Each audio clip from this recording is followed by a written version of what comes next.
Hello and welcome to 104.9 WSPR, Paradise Radio Sports Network. I'm Andy Lehman here with my friend Jack Tope and Will Bush. Today we're going to be talking about MLB playoffs, who will win and who will lose. And we'll also be talking about NHL. Is Las Vegas going to be a threat in the West, or are they just going to be a flop? And then we'll talk about Ezekiel Elliott. Is he guilty? Is he not? First, let's go over to Jack Tope with our MLB. So we're going to talk some MLB playoff predictions. More specifically, who's going to win the World Series this year. Personally, I believe that this year is looking like a good year for the Los Angeles Dodgers. Currently, they have the best record in the MLB. And I know that may seem like a cop-out, but I think it's just... you can't argue with the record. They've been pretty dominating. Clayton Kershaw's been great. What do you think? I honestly think who has the best chance is going to be the team who gets runs in and is very versatile pitcher. And I honestly think Houston Astros. They got a good record. They can dominate. They got Carlos Correa, Jose Altuve. They may not have the pitching, but I think they're good. And I think that the New York Yankees are going to have the best chance because they're just stacked with players that are going to be able to bring runs in. All right, now call us at 614-440. Anybody going to call in now?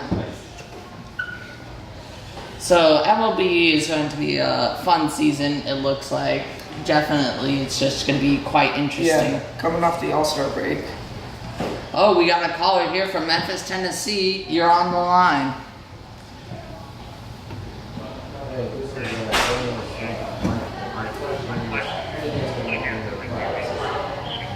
Who do we think we're going to make the playoffs this year? That's a tough question. Yeah. Well, I think it's, at this point, it's safe to say that in the East, the Nationals are probably going to win the division. I mean, the Braves are making a run for it, but the Nationals are a very dominant team.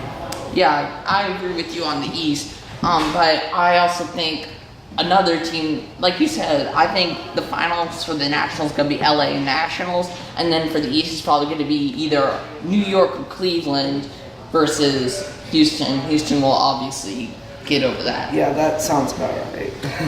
Well, on to our next topic, NHL. Will Las Vegas see a threat? Now, everyone's been talking about this new Las Vegas team. They got Marc-Andre Fleury, a great goaltender, and got a lot of cool guys. I honestly think since it's a rebuilding year, they're not going to be a threat, really. And I think, obviously, probably the best team that's got a chance is obviously Pittsburgh. And they got Sidney Crosby. They're very talented. And what do you think, Jack? Yeah, I completely agree with you there. I think it's also just going to be a rebuilding year for Las Vegas. And Pittsburgh is going to be really good this year.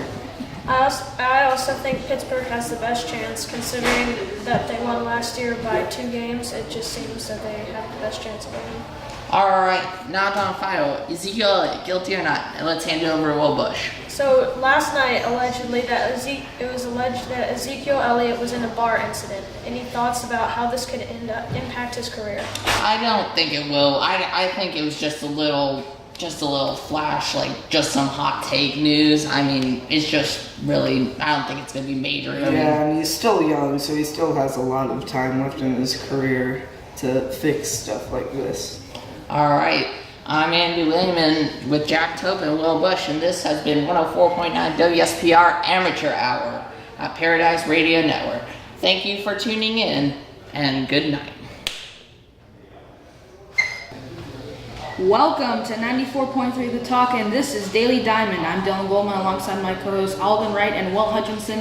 And of course, as always, we have an all-baseball show today. Today we're going to be talking about the Braves farm system, the trade deadline, which comes up in about 2 weeks, and the wild card race as we head towards the stretch run of the MLB season.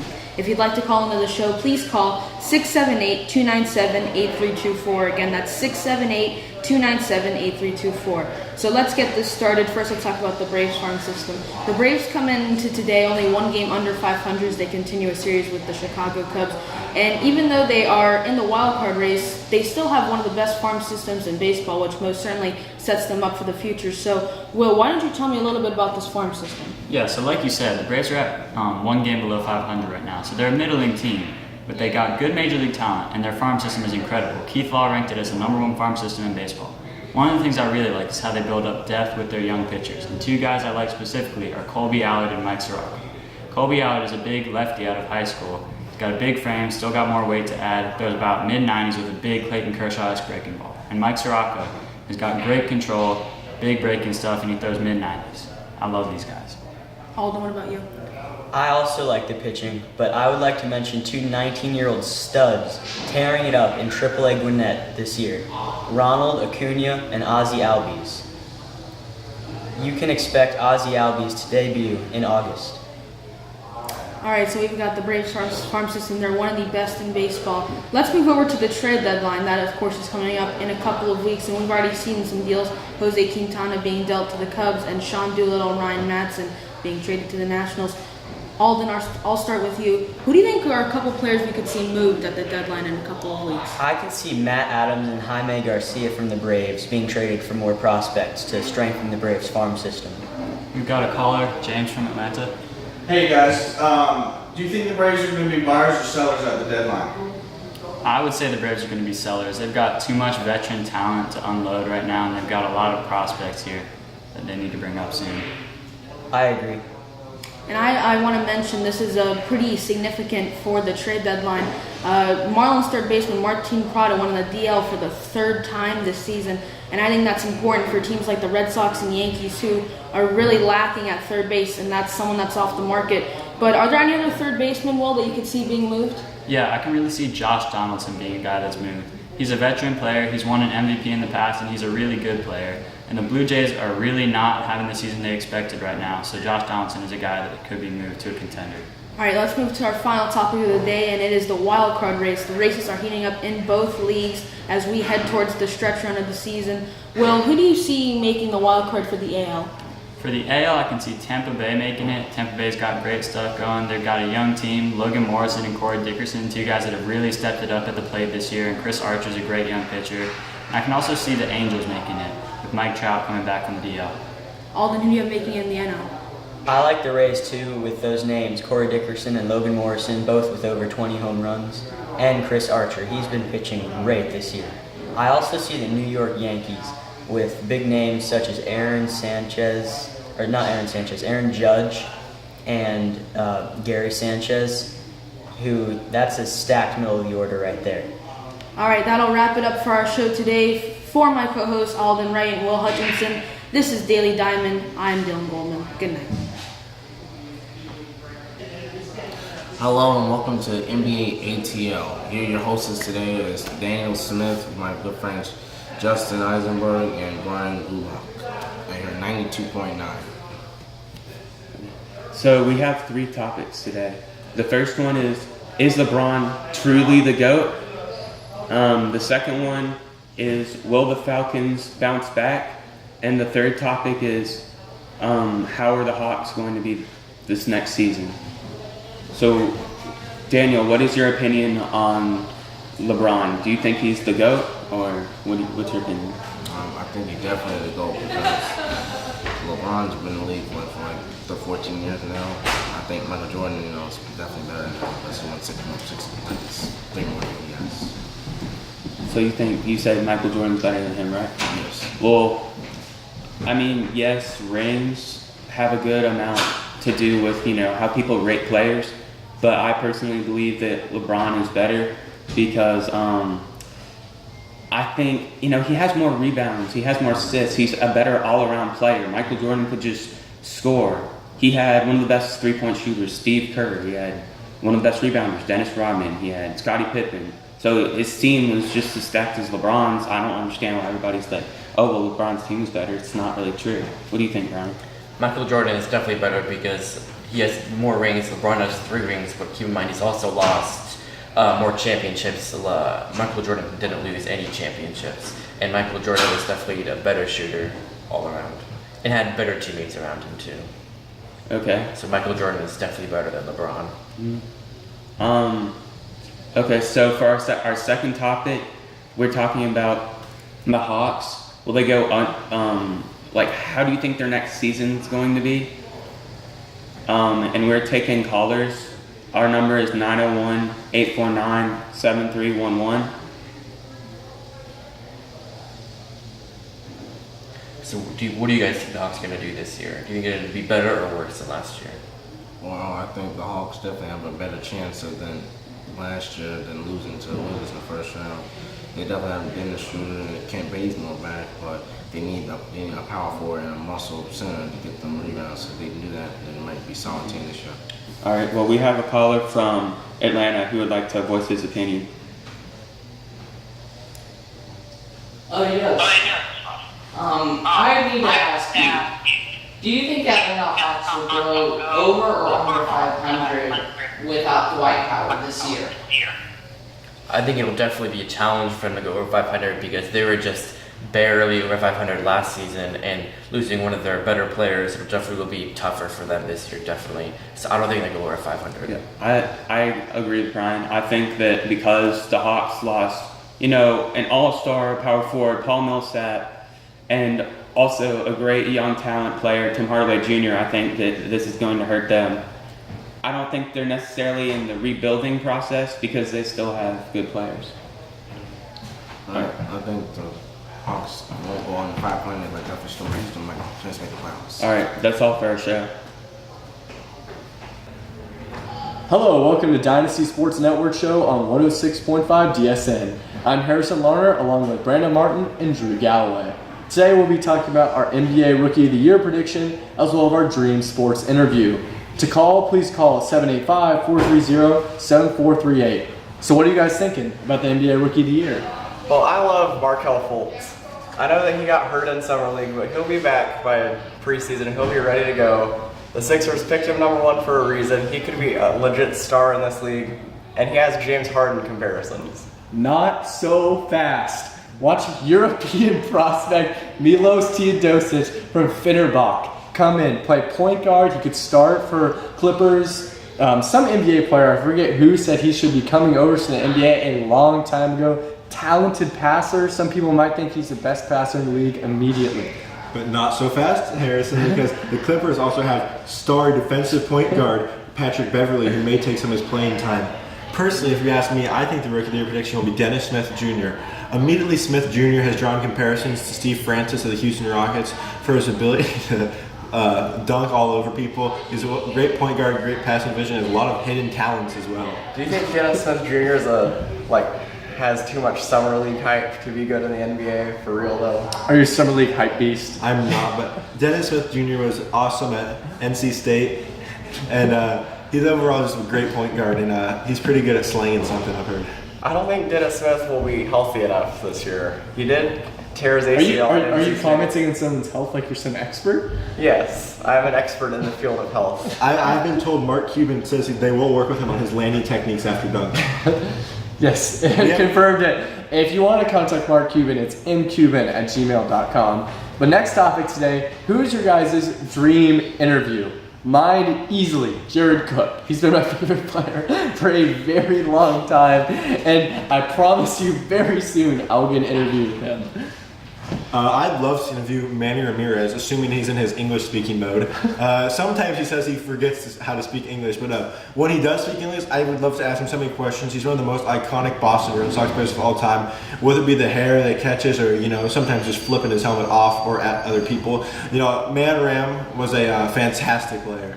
Mine would be Danny Duffy, the pitcher for the Kansas City Royals. He's a strange guy, but he's also a really genuine human being. He was in a full bear suit after the Royals won the ALCS in 2015. So I think he would be a fun interview. Another fun guy I would love to interview is Calvin Johnson. Yes, he did just retire from the Detroit Lions, but he is an absolute beast. I mean, how many guys in history are 6'5" and around a 4.3 30? Yes, it is a little sad his career cut short, but rumors have been swirling that he might come back. Next time on Dynasty Sports Network, we'll talk with him. Another guy that I'd love to interview is one of Kobe Bryant's high school basketball coaches. I think I may know one that I could talk to, but I would just love to ask about that team. Whether it be Kobe, Emory Dabney, or Dan Pangrazio. They were a star. Legends of the game. Yeah, absolutely. Great. Thank you, everyone, for listening. This is 106.5 DSN. Hey, what's up? I'm Seth from the JJ and S show. This is my partner Jack and my partner Jordan. And today we're going to be talking about NBA offseason moves, the NBA draft sleeper picks, and the one and done rule.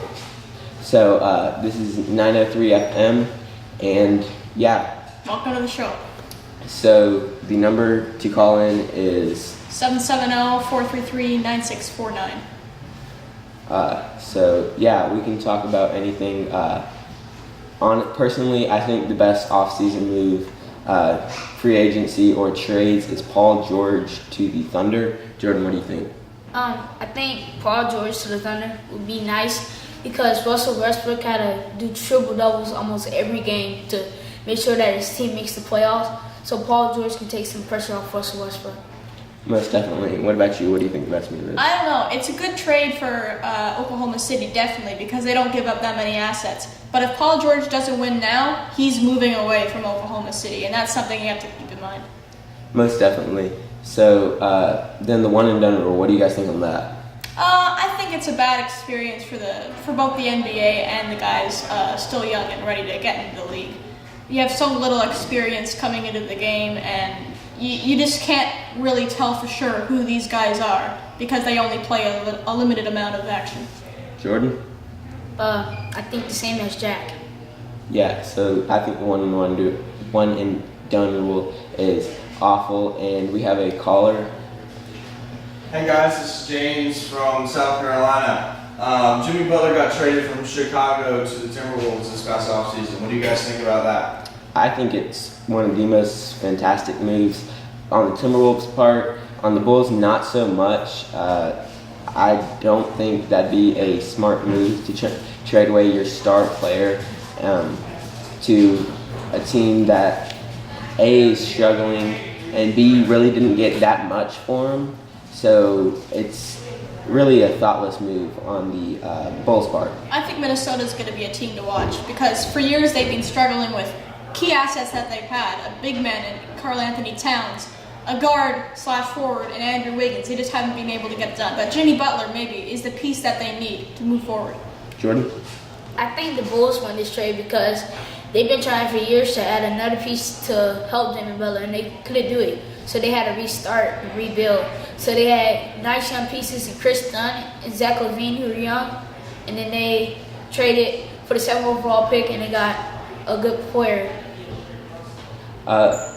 I see what you're saying, but overall, I think the Timberwolves definitely won this because they're adding a star player, and B, you're adding to Andrew Wiggins' talent that he can have around him to help. So now you have two players in the Minnesota system that can definitely help them get into the playoffs. So I'm Seth, this is Jack, this is Jordan, and this is the JJS show. Welcome to 94.7 Talk About It Sports Radio Show. I'm here with Cooper and Blake. Today we're going to be talking about a few things, starting with the Braves playing 500 baseball. They've really been playing good baseball. Ender Enciarte starting it off, and Brandon getting hot, hitting now a little bit above 300. What do y'all think about this? Great hitting, really. Our pitch rotation's been okay. I think the offense has been carrying it. Defense has been playing okay. A lot of our guys have been getting hot. Ender Enciarte has been playing well. Brandon Phillips has been hitting a lot of home runs. Freddie Freeman, after his wrist injury, has been playing great. He's been hitting a lot of home runs.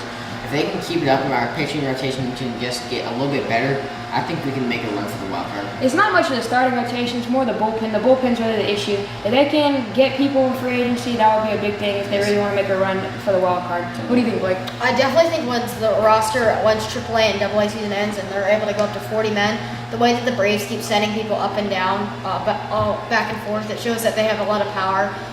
both ways. That if they can bring up all the 40 guys that they can use, I think this team will definitely be scary late September and definitely, as you said, make a run for the division in the wild card. All right, give us a call at 404-579-3921. We want to hear what you want to think about what we're talking about. Now on to the Hawks.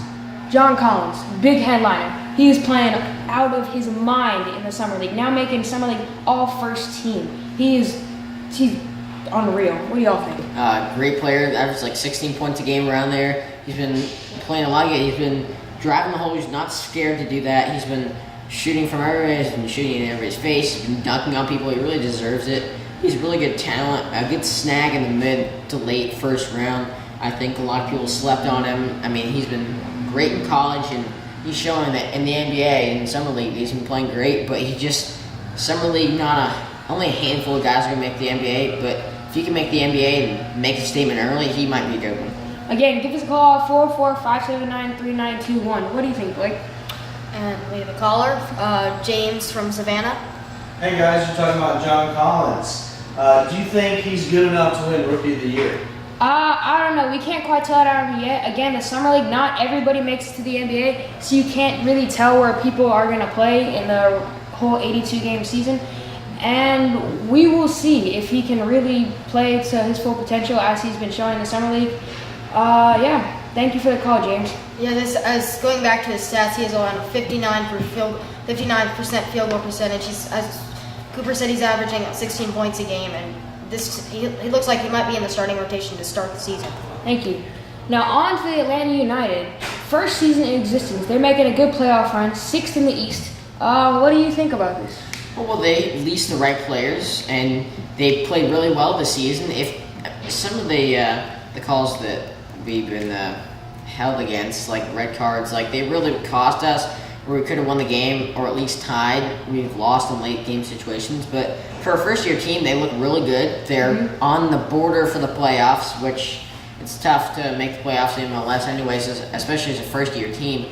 They've been playing really solid, and I think that they have a chance. Yes, thank you for joining our show today. I'm here with Cooper and Blake. Good night. Hello, everyone, and welcome to The Drive Time on CPAR 98.6 FM. The number is 704-877-4211, so make sure to call in right now. I'm Charlie Pierce, along with Aiden and Garrett. So our 3 topics today are Lonzo Ball predictions, sleeper Super Bowl picks, and will LeBron James ever leave Cleveland? So let's start off with, will LeBron ever leave Cleveland? What are your thoughts on it, Garrett? Well, if he ever does, it's going to hurt their Cavs a lot, but I don't see him leaving, though. But who knows about next year? He might. Well, yeah, see, the Cavs without LeBron are literally nothing. So here's the thing.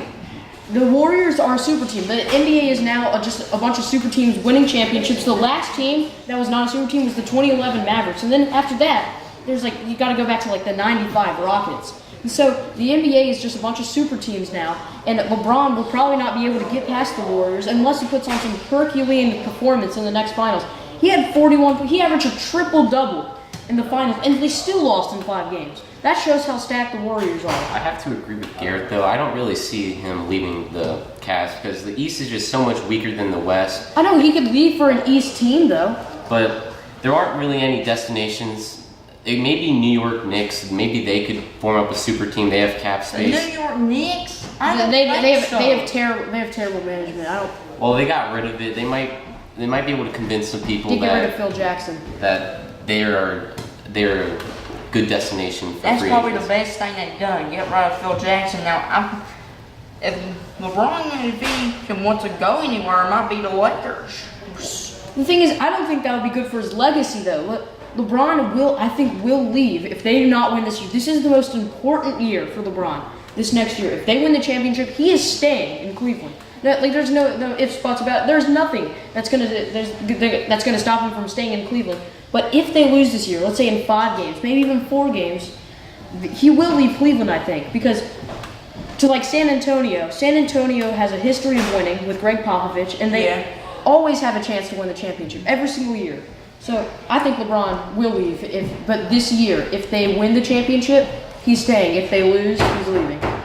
But it's just, who would come and play with him? Because everyone's talking about, oh, it's going to play with Chris Paul, it's going to play with Carmelo Anthony. I don't think that would even be good enough to beat the Warriors. No, nothing is good enough because basically every single player on the Warriors, they're big four.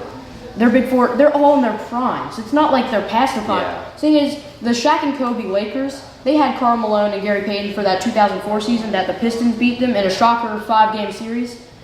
And they were past their prime, so they didn't really count as two big stars then. So they weren't big stars then, but they have 4 stars who are all in their prime. Kevin Durant has been in the league 7 years, so yeah.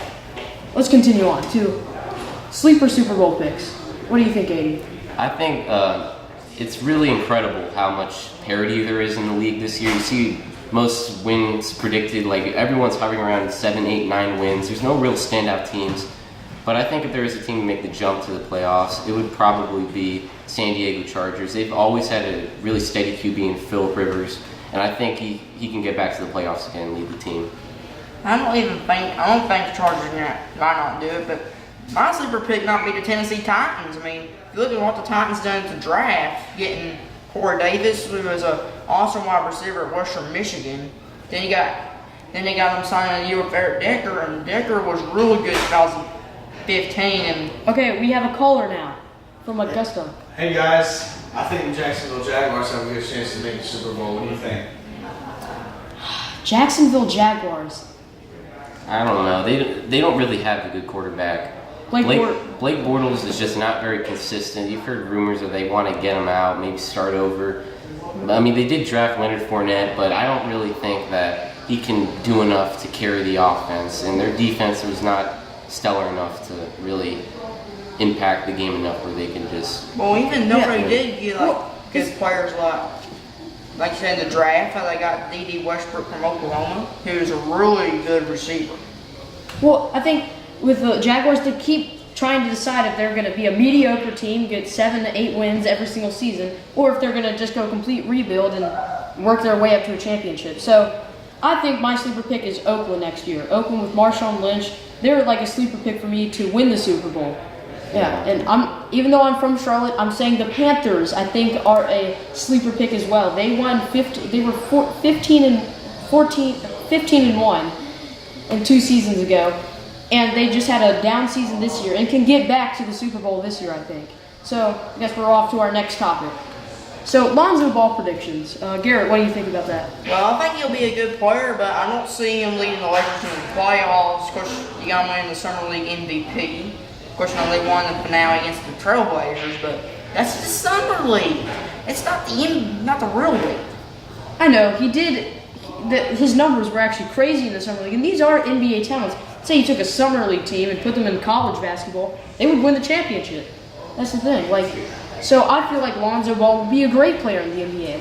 Win a couple of All-Stars. I don't think he'll be the savior of the Lakers. He won't be like Jesus. He won't be the second coming of Jesus for the Lakers. He will not. But he will be a great player for the Lakers and definitely lead them. He will be a great leader for them. That's what I really can't really say anything because the one point guard he could have played to really shape anyone's opinion about how he performed was De'Aaron Fox, and he sat out against him.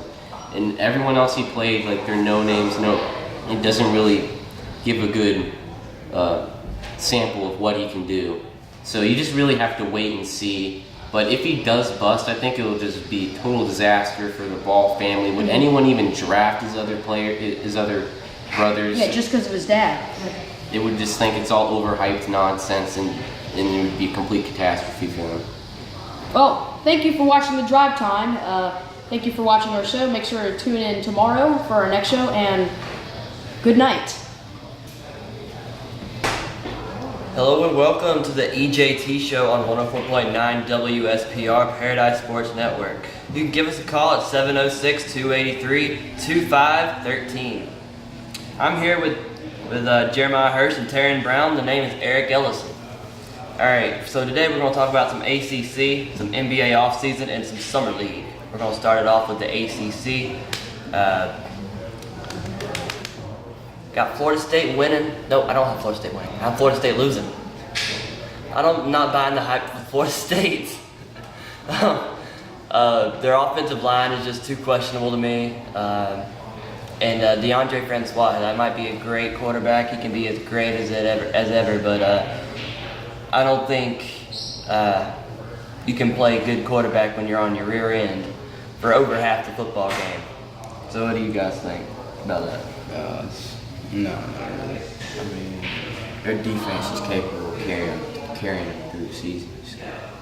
It might be, but it's down between them and Clemson. Well, when I say I'm not buying the hype, I'm not saying they're just going to lose every single game on their schedule. I'm just saying that you don't believe that they're not going to win the Atlantic. They're not making a national championship. Well, they're not making the playoffs. Louisville is a team to watch out for.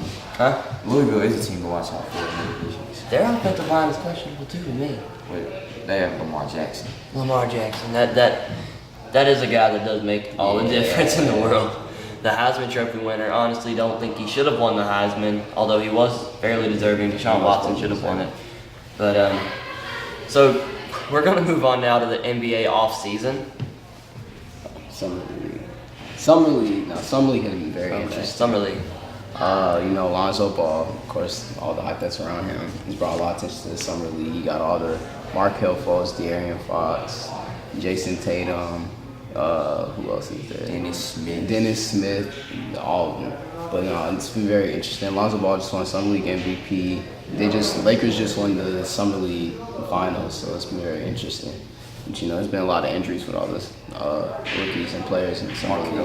Markelle Fultz got injured. De'Aaron Fox got injured. Jason Tatum got injured. Lonzo got injured. Lonzo supposedly got injured when he was supposed to play the Fox. Matchup problems. We're gonna get into that. What do you guys think about that? All the injuries.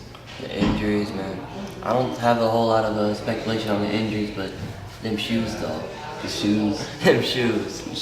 Them shoes made all the difference. He wore his Zone 2s. You think he's just trying out for grants? I don't know what he's doing. He's trying to get as much money as you can. There you go. Yeah. It's a great strategy. So, now finally, we'll do the NBA offseason with Terry. NBA offseason has been very surprising, starting from the draft. The draft went very as expected through the top 5, and we also had the Jimmy Butler trade to Minnesota, which looks to push Minnesota into the playoff picture in the West. And Oklahoma City also traded Victor Oladipo and the Paul George. As OKC is trying to make a further push through the West. And Houston made a trade for Chris Paul. Alright, that's going to wrap it up today for the EJT show. Eric, Jeremiah, Taryn, this has been 104.9 WSPR Paradise Sports Network.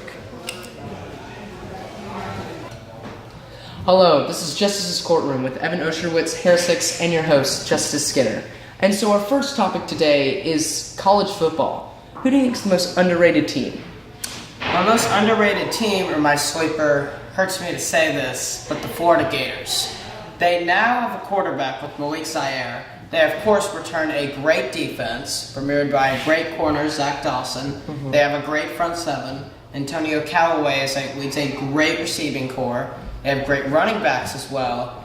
Martez Ivey leads a strong offensive line, ready to block anyone in their path. And Zaire, who played very well at Notre Dame, will do the same at Florida.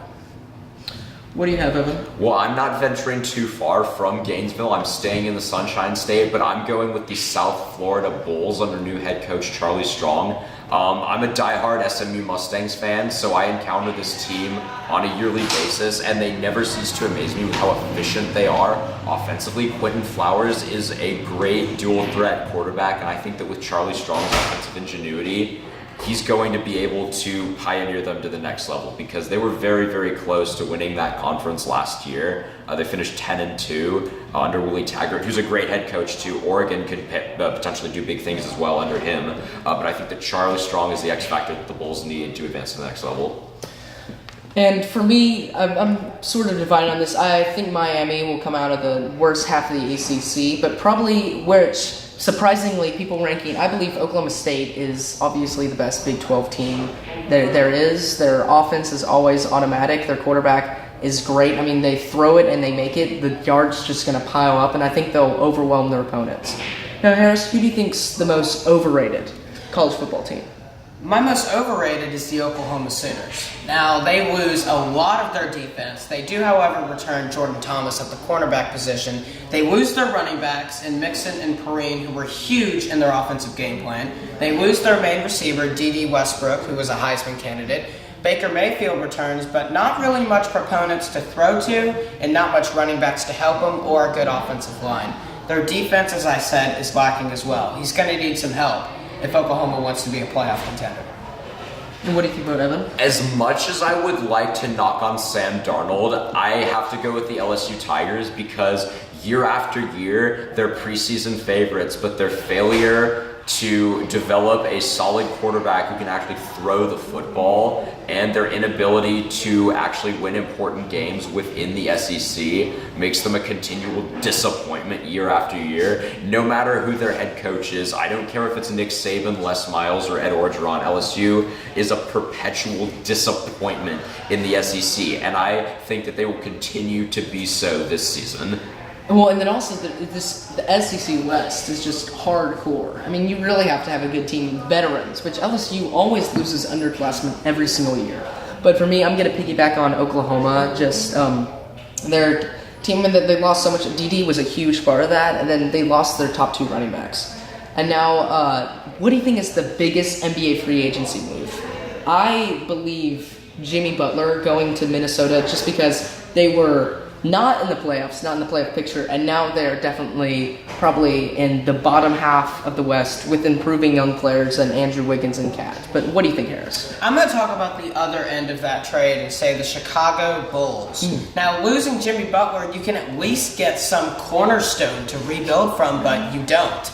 You get Chris Dunn, an unproven third-string point guard on a pathetic team last year. You get Zach LaVine, who was one of the worst defenders in the NBA, and you get a 7th pick, or you draft Lauri Markkanen, who might not even been a top 10 prospect, whose ceiling is Ryan Anderson, I think. Like, what are you doing, Bulls? You might have turned your team from mediocre to the worst team in the league. What is Gar Forman going at here? That is something that remains to be found. That's what everyone's questioning. What about you, Evan? Well, in short, I agree with everything you just said. I think that the Butler acquisition is huge for Minnesota because it helps their wing defense. He's going to be paired up with Andrew Wiggins, whose defense is absolutely atrocious. During a comprehensive survey of defensive plus minus for all the players in the league, he was 16th from the bottom of that list. Now, granted, his scoring ability is, I think, underappreciated by a lot of people, but the fact that he was so terrible on defense last year is a reason why I think the T-Wolves did not make the playoffs. I think Butler will help in that department a lot, but I have to go with Gordon Hayward's decision to sign with the Celtics. I think that anytime a star player makes a decision to switch teams, it catches a lot of people by surprise, especially given the success that the Utah Jazz had found with Hayward and Rudy Gobert last season. I think this is a KD-esque decision, but I don't have as much of a problem with it because Boston had basically been designed to lose in the second round of the playoffs every year prior to Gordon Hayward coming, and I think that eventually, not necessarily right now, but eventually they can challenge Golden State for the NBA title. This year, I see them making it to the East Finals again. Whether or not they can overcome the Cavaliers remains to be seen, but I think this is a great move for Danny Ainge. And we have a caller in, Sasser from Atlanta. Hey guys, what do you think about the Chris Paul being traded from the Clippers to the Rockets? I mean, I have to say, Chris Paul's one of the more premier players in the league. Sure, he's getting older, but he's still one of the best point guards in the league. And I think that the Rockets definitely just won that trade because Lou Williams and Patrick Beverley, and I think Sam Decker is all that the Rockets had to trade. I think maybe Harrell was their 4th team. And what do you guys think about this trade? I think Daryl Morey should be in prison for armed robbery because he absolutely fleeced the Los Angeles Clippers in this trade. When I heard the news at first, the automatic assumption that I made was that, oh my god, they had to have gutted their front court, which is their weak point anyway, to get Chris Paul. Not so. Ryan Anderson stays on the team. Clint Capella stays on the team. Trevor Ariza stays on the team. The only notable players that they gave up are obviously Patrick Beverly, their previous starting point guard, but it's not like Chris Paul is an upgrade or anything from that. Sam Decker, who was either injured or just ineffective.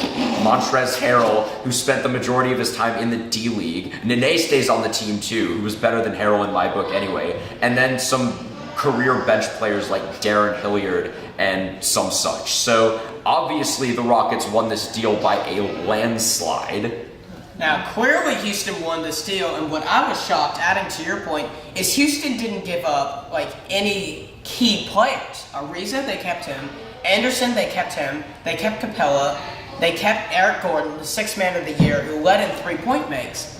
And they added Chris Paul, who is maybe 2 times the defender Patrick Beverly is, with tons of efficient offense. Another part of the trade was Lou Williams, obviously, but let's be honest, he wasn't going to re-sign with Houston anyway. He was very vocal about not liking his role on that team as the second, sixth man or whatnot. So they really didn't lose anything of note in that trade. And as a Clippers fan, it really pains me to see Chris Paul go and us get Decker as a return.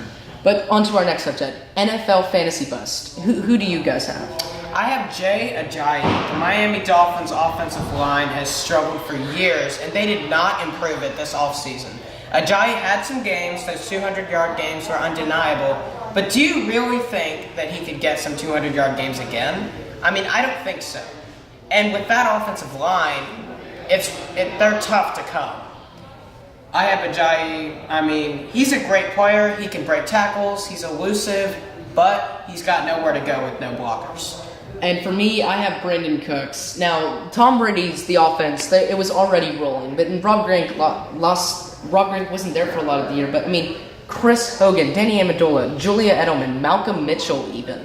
And the only running back, I mean, they incorporate the running backs all the time, just as James White and Deion Lewis. The only running back they lost was LeGarrette Blount. So I just really don't like Cooks being, a little bit out of the top 10. I would have him further down. He's definitely not where he should be ranked. What do you think, Evan? I think any running back who plays for the Saints or Seahawks is going to be a tremendous bust this year, just because the backfields are very crowded. Adrian Peterson and Mark Ingram are obviously going to have to split carries, and neither of those guys have proven to me that they can consistently stay healthy. So beware of either of those guys. And on the Seahawks side of things, Eddie Lacy's obesity will obviously catch up with him at some point in the year. Christian Michael is not durable enough, and Thomas Rawls has struggled with major injuries in the past as well. So stay away from any running back who plays on either of those two teams. All right, this is Justice's Courtroom with Evan Oshowitz, Harris Hicks, and Justice Skinner on 94.7 FM, The Blitz. Have a great day. Welcome to GTS, Girls Talk Sports, 3.01 FM. I have my partners here, Reagan Miller, Bailey Bell, and Nia MacArthur. Our 3 topics today are about Braves taking on the defending champs, the Cubs, Hawks looking to come back better than before, and Falcons looking forward to Week 7 against the Patriots. So we'll talk about the Braves first and how they'll take on the Cubs. So how do you guys think they'll take on the Cubs tomorrow whenever we get to the game? Well, the Braves did lose yesterday against the Cubs in the first game of their series. But it was about 1 point, so we'll just have to see. They were doing pretty good before they played that game, so if they come back. Let's see if they have any callers. Please call us at 404-768-1253. We don't have any callers. Keep going, you don't have to keep talking. Okay, well, I think Freddie Freeman, he'll do good. He's usually a high hitter and batting average, so I think he'll do good tomorrow. All right, now we're going to go on to the Hawks, looking for a comeback.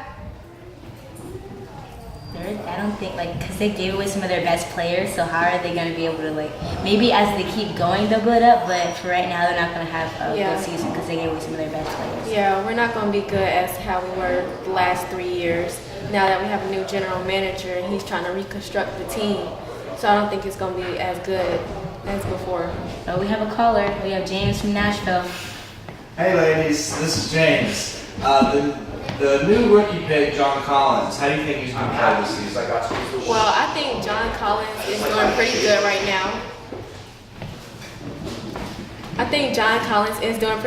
now. He has posterized a few guys, so that should be good. And yeah, the best is yet to come. Thanks, James from Nashville. All right, on to the Falcons. The Falcons are trying to redeem themselves from the Super Bowl. So how do you think they'll do? Well, I definitely know for sure they're looking forward to Week 7 when they play the Patriots again. They're going to try to come back, but if they lose again, it's going to be very sad rest of the season for them. Yeah, and The pressure especially is definitely on for them. yeah, and especially since they're in New England and all the fans and everything. So I think it will be a tough one, but I think the Falcons can put it in the bag. Maybe. They just have to study their technique. Like, look at the Super Bowl again and look at how the Patriots use their technique and how they change it up and see. We'll have to see. Yeah. All right, well, thanks for watching, and this is GTS, Girls Talk Sports. Come back tomorrow. Hello. Today, welcome to the TLC show. This is Luke Jackson. This is Coach Zoner. I am Trey Crumley. Today we will be talking about SEC football. What are your thoughts on the SEC East? The SEC East, it's always been kind of the weaker little brother to the SEC West. You know, with powerhouses like Alabama. Usually the team that always comes up on top in the SEC East is either Florida or Tennessee, and I think it's going to be more the same this year. I believe that number 3 is probably going to be a surprise Kentucky this year. They probably lived up to their expectations, didn't do anything more, anything less last year. I think they're going to surpass what people think that they will do this year, end up in the 3 spot. Number 2 spot, I got Florida. They ended up in that spot last year. And they didn't. Tennessee did. But yeah, I think they're going to finish the season just outside of the AP top 25. And then number 1, I think we got Tennessee. Tennessee's a team that always comes into the year with high hopes, usually ranked in the top 10 in the AP polls. But they always just end up disappointing their fan base. But I think that they're going to probably live up to the expectations and go number 1. Another team I think that's going to shock people and come in at the 4 or 5 spot instead of where they normally dwell, which is at the very bottom of the conference, is Vandy. Last year, Vandy made a bowl game, went 500, and beat Tennessee in the very final game of the season, shocking Tennessee fans. And I think that they're going to have a very strong year. One team you forgot about was the powerhouse that is Georgia. Georgia has a lot of returning power, especially in defense. They're a force to be reckoned with. Yeah, they're gonna be the dog in the SEC East. The top dog. The top dog. They're gonna make their presence known. I think that everybody's going to get injured on that squad, and they're going to fall out of the top 5. Okay. And Cozoner, your thoughts on the SEC West? So everybody knows coming into the season that Alabama is going to be the favorite. They get most of the top recruits. They have arguably the best coach in the SEC and the nation. One of the nation's best. It'll be interesting to see though how the offense operates without one of the best coordinators from last year who signed with FAU as their head coach in Lane Kiffin. Steve Sarkisian steps in as the role of offensive coordinator. I think he'll thrive, but I don't think Jalen Hurts is a star quarterback that everybody turns him out to be. Auburn is on the rise again with Baylor quarterback transfer Jarrett Stidham. If he can maintain good offensive production, then they can beat Alabama. And then there's always LSU. LSU has some of the best talent in the nation. All SEC first team running back Darius Guy's coming back, who led the SEC in rushing last season. And one of the nation's best outside linebackers in Arden Key, who is a sack machine. It's a very young, raw defensive squad. And I think that those teams will be the best in the West. Now, Trey, just before we wrap this up, who do you think is going to win the whole entire SEC this year? Alabama has a pretty good shot, but I'm going to say an underdog this year. It's either going to be Tennessee or Georgia. I think an East team's going to take it this year. It's time for the East to win. All right, that's it from the TLC show. I hope you have a great day. This is Luke Jackson, Cole's owner, and your host, Trey Crumley.